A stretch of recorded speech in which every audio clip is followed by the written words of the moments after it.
Welcome back to another episode of the CSK8 podcast. My name is Jared O'Leary. Each week of this podcast is either an interview with a guest or multiple guests or a solo episode where I unpack some scholarship in relation to computer science education. In this week's episode, I'm unpacking a paper titled Teachers as Curriculum Co-Designers, Supporting Professional Learning and Curriculum Implementation in a CSforAll RPP project. This paper was written by Li Jun Ni, Jillian Bausch, Bernardo Feliciano, Xian Huan Su, and Fred Martin. Apologies if I mispronounced any names. Here's the abstract for this paper. Quote, this paper examines the use of collaborative curriculum design, co-design, as a strategy for supporting teacher professional learning and the implementation of an inclusive middle school computer science and digital literacy, CSDL, curriculum in 3 urban school districts. The curriculum is focused on students developing mobile apps that provide social and community good. The second year of the program has been dedicated to developing and piloting curriculum resources that support remote learning and culturally relevant pedagogy, while the partner districts switch to remote and hybrid instructions. This study explores teachers' professional learning experiences in the collaborative design of curriculum materials and piloting the curriculum at their own classrooms. The paper includes analysis of 3 datasets. 1. Co-design meeting notes and teacher reflections. 2. Semi-structured interviews with teachers who co-designed and piloted the curriculum. 3. Student pre- and post-survey responses on their attitude and interest in learning CSDL. Preliminary results indicate that the co-design approach, supplemented with one-on-one coaching, has not only facilitated the curriculum development process, but also fostered professional learning and collective capacity building for implementing the project curriculum in the partner districts. Findings from student surveys show that students perceive their understandings of and interest in computer science and creating apps were slightly improved, regardless of gender. End quote. If I were to summarize this paper into a single sentence, I'd say that this paper shares results of an RPP where teachers collaboratively designed an app development curriculum that they implemented in their classrooms. As always, you can find a link to this paper in the show notes, as well as links to the author Google Scholar profile, so you can check out more works by them. You can find that in the description of the app that you're listening to this on, or by going to jaredoleary.com and clicking on the podcast tab. You notice that this podcast is powered by BootUp, which is the nonprofit that I work for. Check out the curriculum that I create. It's 100% free. Or check out the professional development. You want to learn more about that at bootuppd.org. All right, so an RPP is a research practitioner partnership or a research practice partnership. Heard it framed both ways. And this was between University of Massachusetts at Lowell, University at Albany, and then 3 urban school districts in Massachusetts and New York. So this project actually started in the 2019-2020 school year, which we probably all know what happened at the end of that school year. So it disrupted some things. But the research questions for this particular study were, quote, 1. How did the project teachers implement the co-design curriculum in their own classrooms? 2. How does the co-design process foster teacher professional learning and curriculum implementation? 3.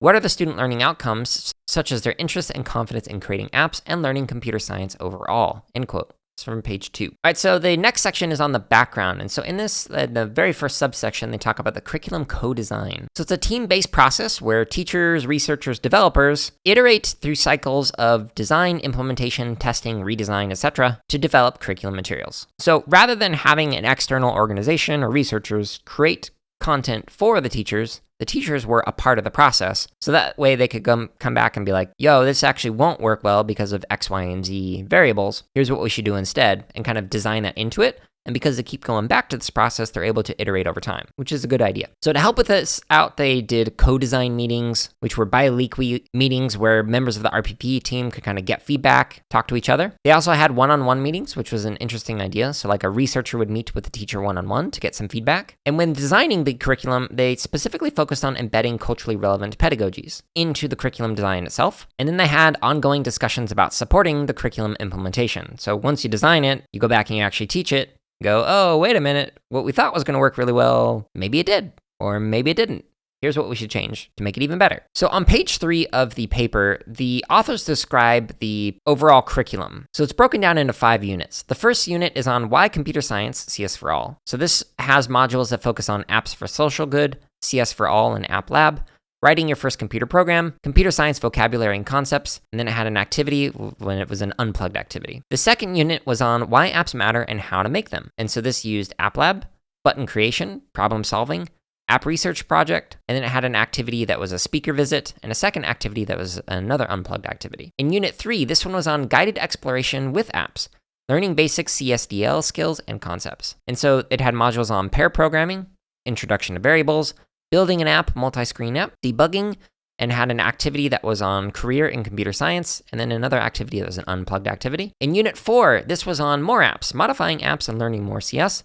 had modules on conditionals, app interactivity, functions, and then an unplugged activity. And then Unit 5 was app completion and presentation. So this had modules that was app completion and showcase, and then a reflection and an assessment. Now, in this table, they also include alignment with Massachusetts and New York CSDL learning standards. So if you're curious how those align, check those out in that table on page 3. Okay, so the third main section of this paper is on data collection and analysis. So they had meeting notes and teacher reflections from the meetings. They had semi-structured interviews with the teachers. Then they had student pre and post survey responses. So here are the results. Implementation. So obviously, COVID impacted things. This was originally designed before COVID, so this impacted how much time teachers had to be able to implement things. Teachers had full autonomy in terms of how they adapted and piloted the curriculum, so they could go in order, they could change some things, etc. They were encouraged to remix the materials, so not every teacher got to everything. There's a table 3 on page 4 that shows the breakdown of each of the 5 teachers, like what they did and what they did not do in the different modules or units. But basically, one teacher got to everything,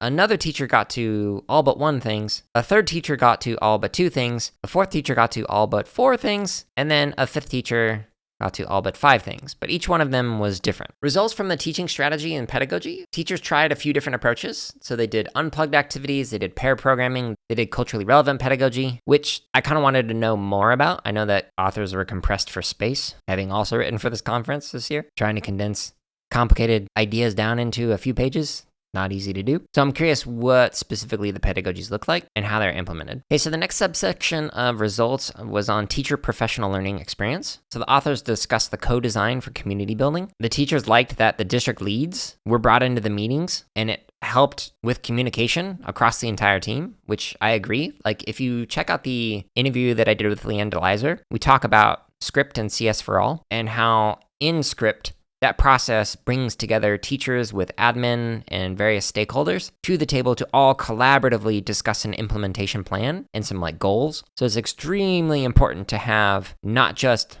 the admin on board or not just the teachers on board. You have to have a variety of stakeholders present in the planning, and in this case, in the curriculum planning and development. So I was happy to see that. They did that. And then having the ongoing meetings, it sounded like the teachers really found that beneficial. Whether it was the group meetings or the one-on-one meetings, those were all beneficial for the development process, which is smart. Makes sense to me to do that. So teachers in this process all felt supported in terms of their teacher learning and the implementation, as that they were able to learn from each other, bring some ideas to the table, and then bring it back to their classroom. This obviously led to some implementation outcomes and challenges that differed among the teachers because they were all implementing differently, most likely from pandemic issues, but they walked away impressed with how well their students were doing with what they were able to implement. The challenges that they mentioned that they experienced, a lot of them had to do with remote teaching in 2020. This was new for a lot of people as they weren't able to necessarily assess engagement and monitor learning processes over time virtually, especially if students turned off their camera and mics. And then especially if trying to do some unplugged activities and then organizing pair programming remotely, those can be difficult to do. An interesting challenge that they mentioned is that even though there was support for the project, the technology did not necessarily align with that support. Google Classrooms had some issues where it did not allow teachers to integrate it with their Google Classroom in each district. So due to district settings or whatever, it would prevent or block access, which having been there and done that, I know how frustrating that can be. I had one of the classes I was taking at ASU, it was blocked by my district, so I could not look at or do my homework on my lunch break and whatnot. It was frustrating. They didn't even give us an override, they didn't trust the teachers with passwords to, be able to log into your class website or the university in town. It was weird. Now, in terms of student results, so the third question. So students had a statistically significant increase with a medium effect size in their confidence in creating their own apps. But for this sample, they did not have a statistically significant increase in the confidence in coding or programming and the confidence in creating their own apps to help others. Even though there was an increase, it wasn't statistically significant. All right, so then the paper ends with a summary and discussion, which you can check out if you're interested in it. All right, so at the end of these Unpacking Scholarship episodes, I'd like to kind of provide some lingering questions or thoughts. So one of them is, how might you collaborate with other researchers or teachers by developing your own RPP? What might that look like? Would it be an NSF grant proposal, like the CSforAll RPP? I believe those are usually in February for the deadlines, so FYI, if you're interested in starting one, reach out to me and I'm happy to talk. Participated in a couple. So if you're a researcher, cool. Maybe reach out to some local teachers. If you're a teacher, maybe reach out to your alma mater or local research institutions, whether that's a university setting or an independent organization or nonprofit. See if there's some RPPs that you could create. But outside of the RPP design, what kind of co-design processes might you engage in with other CS educators? And how might you do that? Like maybe you could reach out to other educators on CS4All Teachers, or other researchers at CS4All's website, or use CSTA's virtual communities to collaborate with other people asynchronously. What could you collaboratively design and share with the community? I personally have a history of just kind of doing my own thing and sharing what I create on my website, which is why there's like hundreds, if not thousands, of free CS resources on there. A lot of it from when I was in the classroom, and then now from working at Boot Up for the last few years. So maybe you do it on your own and just share it, or maybe you collaborate with others. That's up to you. Overall though, I really like the idea of having the co-design process for developing curriculum materials, rather than just having just a curriculum developer create it, or just a researcher. Having developers, researchers, and teachers all work together, I think is a good idea. But anyways, this was a really interesting study to look at. Kind of bummed that COVID happened and impacted things, but I look forward to reading more projects like this. Stay tuned next week for another episode. Until then, I hope you're all staying safe and are having a wonderful week.